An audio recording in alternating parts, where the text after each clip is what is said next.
BBC. What you talking about? This is BBC Radio 1 Extra Stories. Discover more.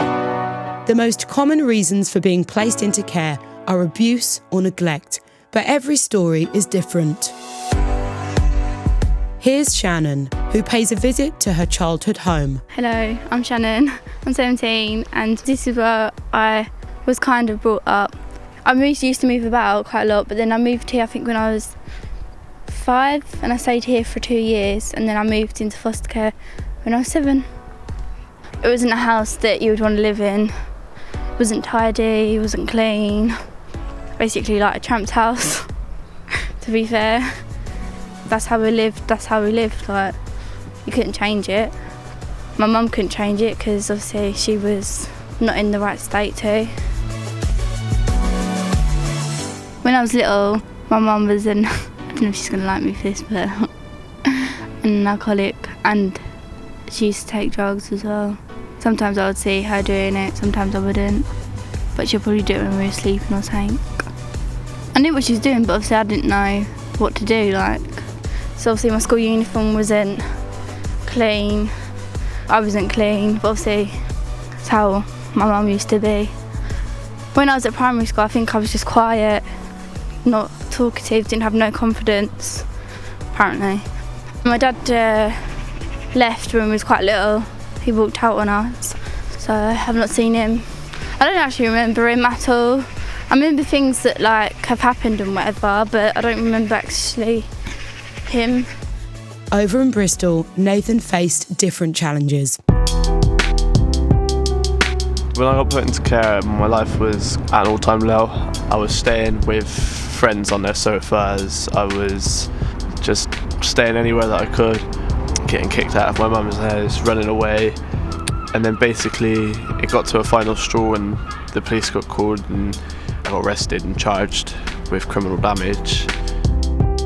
When I turned 12, everything was kind of like changing because I'd just gone to secondary school, thought I was a bit Jack the Lad. I was smoking, I was stealing, I was beating people up, getting quite a lot of trouble with the police, getting in trouble with school, doing things that I shouldn't have been doing with my mates. Social services got involved when I was about 14. My mum rang social services herself. Like I said, from the age of 12, life just changed, and I don't know why, but it did. I went into care when I was 7. I went to a ladies and a foster home for a bit until they found me a proper family to live with. I don't know, when you're little, like, you've gone from one house to another and you're just like, what's going on? I don't know what to do. Then this family come that I live with now and picked me up, all my stuff. And I remember I had my buggy in the back and I wanted my buggy out like there and then, like a pink buggy with a baby in it. And then we went into the house and they took us to our bedroom, unpacked everything. They gave us a hug. It was nice and friendly. It's a family that we live with. So it's Sandra, her partner, and her daughter, her boyfriend, and 5 kids which she fosters, which is different to a foster home where they have different people doing shifts, and like you don't get connected with them, and you don't get that family vibe off them. So that's the difference from a foster care and a foster home. I don't call her mum, but I do see her as a second mum. I just go my foster carer, but if like I don't want to explain to people who she is, I just go to my mum. But loads of people question it because they go, well, why is your mum white? And why are you black? And I'm like, well, that's none of your business. Anisa took us to meet her foster carer.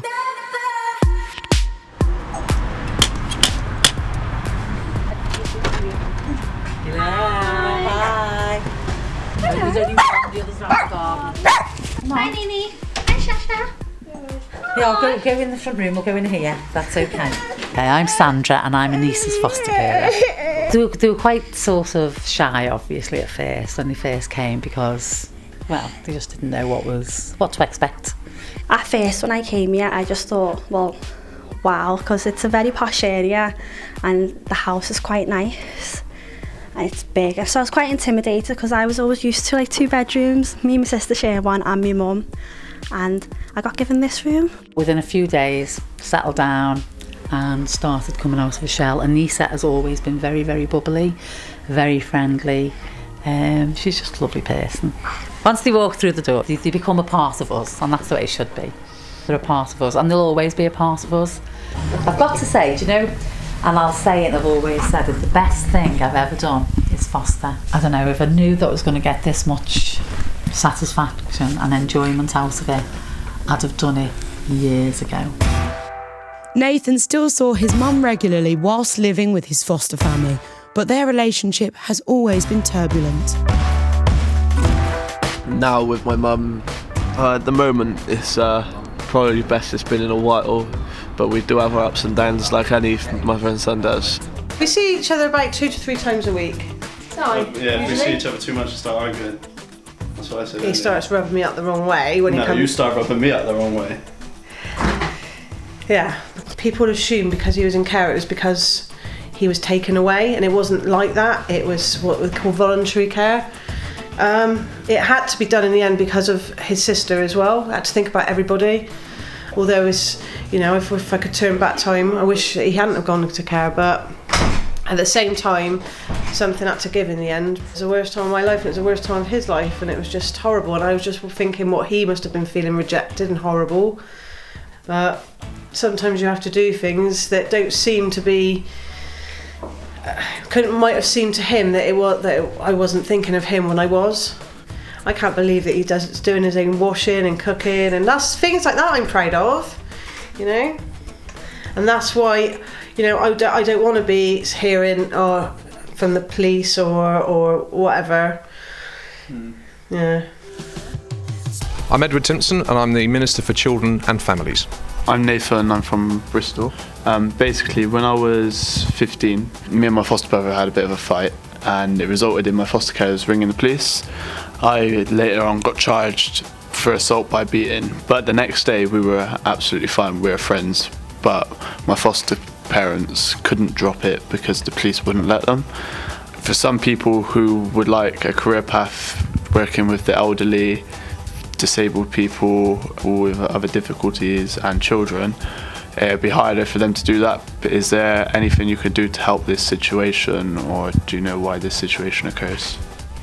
I think the first thing to say is I know from my own family, who fostered for many years, and have seen and witnessed myself sometimes when there are incidents at home where sometimes quite angry young people, because of what's happened in their past, behave in a way which is their only way of being able to show how they feel, can lead to moments where there is a clash or a conflict.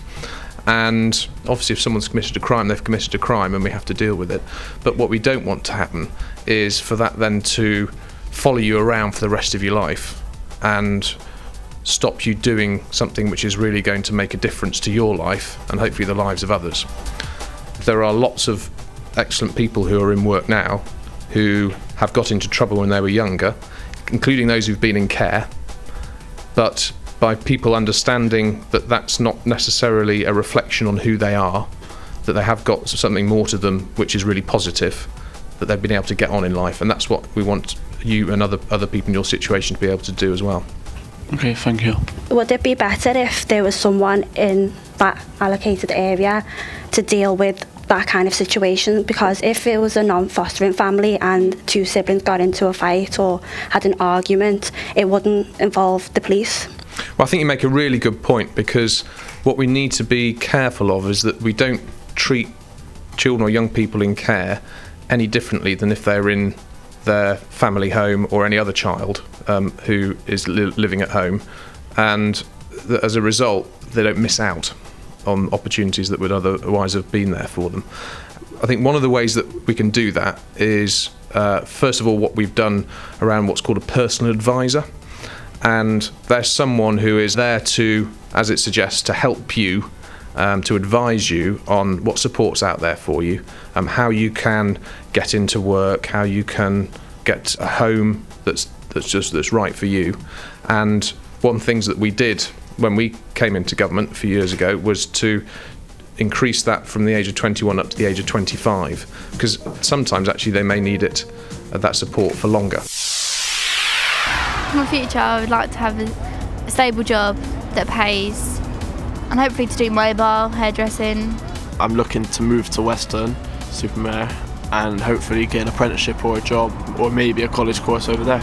The job or apprenticeships that I'd like to get would be in the area of business, administration, customer services, retail and sales. I always thought, what if I wasn't in care? Like, I think other people, especially my family, won't like to hear this. I think being in care has opened so much doors and opportunities.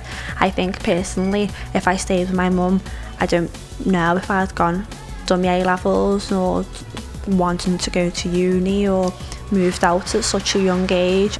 Anisa realises that not everyone will understand her upbringing. If someone I didn't know came over to me and went, "Who's your family?" or "Describe your family," I think I would stand there on the spot, just blank. I wouldn't know whether to mention my birth family or my foster family.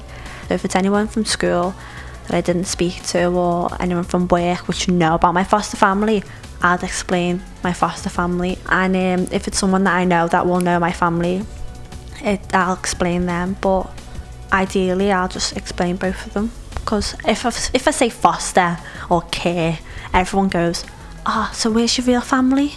So I'll have to explain both of them anyway. But knows that growing up in care doesn't have to be a negative experience. Even though I went through care, like, that's nothing. Like, people like go through this every day. People go through worse situations, and like, I'm not the type of person that will be like, "Oh, well, I went into care and I had a bad childhood and this happened." And people shouldn't use that as an excuse. Like, what you are today, you can change tomorrow. Like, you can be whoever you want to be. Why hold on to the past? I was in care, like, I'm not like crying about it. It's made me stronger. It's made me who I am today. It's a time of discovery. BBC Radio 1 Extra Stories. Discover more. Discover more.